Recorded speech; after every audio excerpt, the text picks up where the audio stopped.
Coming from a brand that some people might not have heard about, the ID Cooling Zoomflow 240X is an AIO. It's a powerhouse of an AIO that for its price point, it delivers performance that actually gives top-end AIOs a run for their money. Let's read on to find out. Hey guys, this is Chester here. You guys are watching our channel at Chester and Unboxing, where we do unboxings of different items and occasionally the CPU build guide. Alright, subscribe to our channel to catch on to that which is coming right up real soon. NANI? Hey guys, this is actually present Chester talking to you. So what you're actually seeing now was actually a video that was recorded by past Chester. Give us a bit of chance because, you know, people start, right? When people start, you know, they're usually not at their peak. So give us a bit of chance, give us a bit of leeway, you know, don't be too harsh on like, hey, so boring. Yeah, alright? So back to you, past Chester. So this is from ID Cooling. This is actually a brand that most people might not have heard about, but it is a brand that actually delivers pretty decent hardware. So we're going to be looking at one of it here. So with me, this is the ID Cooling AIO. This is the Zoomflow 240X. So they have actually different AIO models. So they have the Aura Flow, that's the previous generation one. They have the Zoomflow, and they have other stuff. I believe it's something Flow. So that's how they categorize their different models. So yes, this is a 240mm AIO with two included ARGB fans and an ARGB pump as well. So yeah, basically everything about this item is bling bling bling. And yes, it's a rating of 250 watts. So it means that for your typical mainstream CPUs like your Ryzen's and your Intel 10th generation CPUs, it's gonna work fine. Alright, even if you're gonna hit it with the HEDT platform like the Threadripper and the Core i9s, I believe this will handle it pretty fine until, you know, you really start cranking up the voltage on those CPUs. Let's take a look at this. So let's open this. Before we open this up, let's take a look at the packaging here. So the pump, AIO, fan, AIO, pump, ARGB, fan, ARGB, fan, ARGB. I mean, the only way you can one-up this is if the radiator itself is ARGB, right? But let's save that for next time. Alright, let's take a look at the sides. Nothing. Alright, let's take a look at the back. So the back has a quick spec sheet guide. So the radiator dimension, water block dimension, speed, noise level, and all, and a very quick and rough dimensions or physical dimensions of the unit itself, which we'll talk about it in a short while.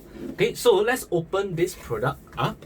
So this particular unit will support almost all modern sockets, which means from the Intel side, it's going to support your from your LGA 1150, 1150. Alright, so yes, let's open this up. Let's take a look. Alright, some protective stuffs right here. This is a user guide, a very quick one. So if you are going to be installing this for the first time, I highly recommend that you take a look at it, because for different sockets, there's actually different mounting mechanisms and different instructions for that. Alright, and there's one in English and there's one in Mandarin. Okay, let's open this up. So first up is the fan. So this is a couple of ID Cooling. This should be the XF12025 120mm fan, which we have recently reviewed it. So check that out in the video up here. Alright, it's the same. Sorry, so this is your 120mm ARGB fan, which is we'll talk more about it in a short time. So this will be your accessories pack, your first accessories pack. This is actually for the fan. So let's see. First up is the build. Oh yeah, so they included another controller. So this is for ARGB effects. So in case your motherboard doesn't support the ARGB 3-pin standard, you can actually hook it up via the SATA power connector. Alright. Second one is another 4-way ARGB splitter, which I really love about it, by the way.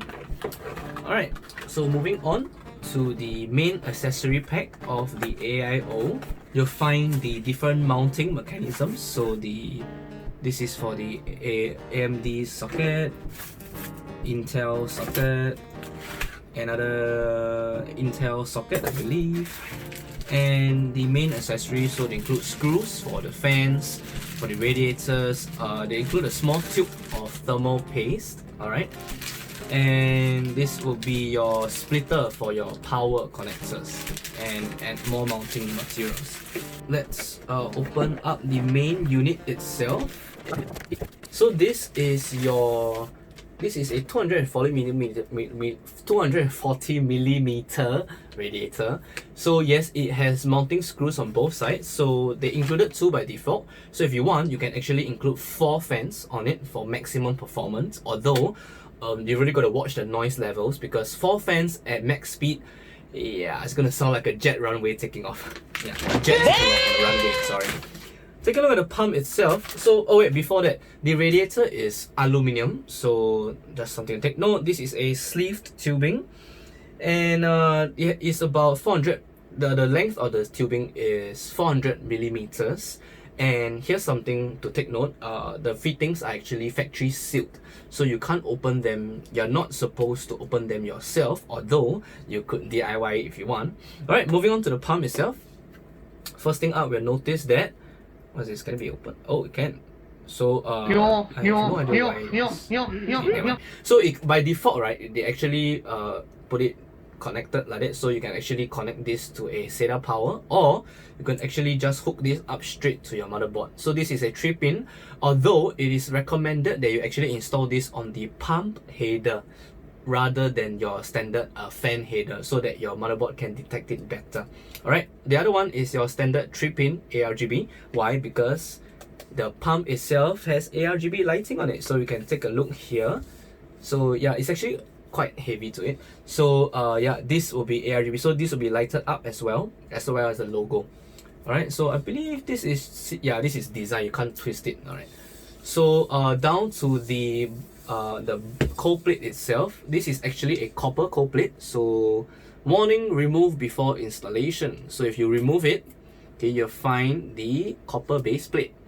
Alright, and you can see it's actually very shiny. So it's a good job there. I'm going to leave it on first. Only when we're installing, then we'll take out the sticker, just for safety's sake. The pump actually produces up to 2100 RPM. That's its speed.